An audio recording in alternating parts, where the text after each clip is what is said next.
So, you want to play Dungeons & Dragons? Well, strap in, adventurer. Let's make a character. Start off by printing out a character sheet online. Realize that you just moved and don't have a printer anymore and can't print one out. Download a PDF of a character sheet.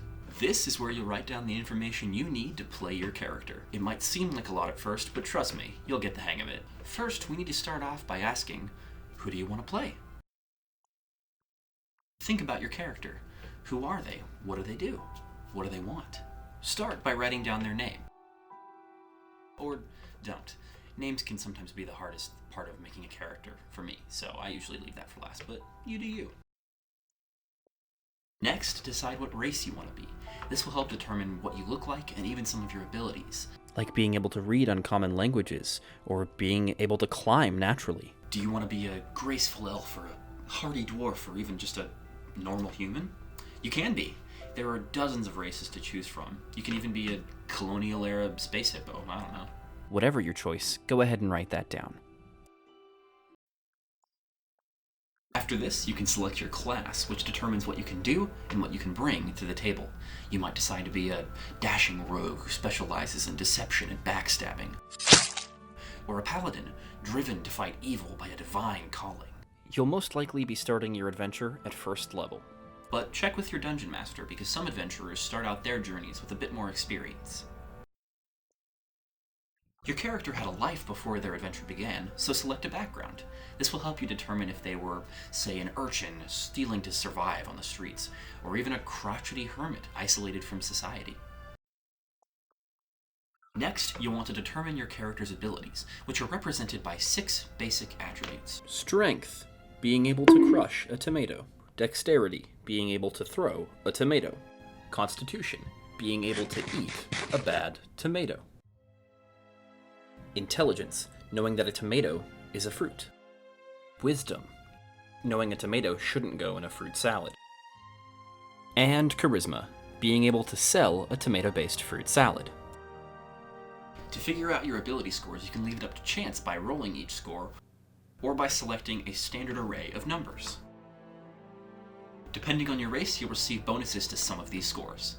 Your ability scores will help you represent your character and better define their capabilities. Next to your ability scores, you'll find your saving throws, rolls you make to resist certain effects like spells, traps, or even the frightening presence of a dragon. Your class will make you better at some of these. Below that is where you'll find your skills, which all relate to your ability scores. Maybe you grew up in a monastery and have a thorough knowledge of religion, or your charming personality makes you a lot more persuasive. Can't keep a straight face when I say that. Your proficiency with certain skills will give you a bonus to that skill, which increases as you level up. Your class, background, and even race will determine what skills you can be proficient with. Something a bit more tangible to work on next is your character's equipment, which can include a backpack, torches, or even gold. Some classes, like rangers, use weapons in combat, while others, like sorcerers who mainly focus on casting spells, don't have to worry about looking around such heavy equipment. You can also use various armor based on your class, which determines how hard it is for enemies to hit you. Before jumping into the fray with your newfound knowledge of combat, it's good to know your hit points, which represent how much damage your character can take before falling unconscious, or worse. Every class has a hit die, which you use to determine how many hit points you have. Hardened barbarians have a d12 and can take plenty of hits, while frail wizards have a d6, so watch out for any loose arrows heading your way. Nearing the final stretch of character creation, you'll write down your features and traits, which you get from your race and class. These can include being able to see in the dark, hide in plain sight, or even take less damage from fire. Finally, you can add a little spice by jotting down your character's personality traits, their ideals, and even their flaws. Your character sheet gives you a way to tangibly keep track of your character's abilities and their personality. And while there's plenty more I could share, something tells me you're good.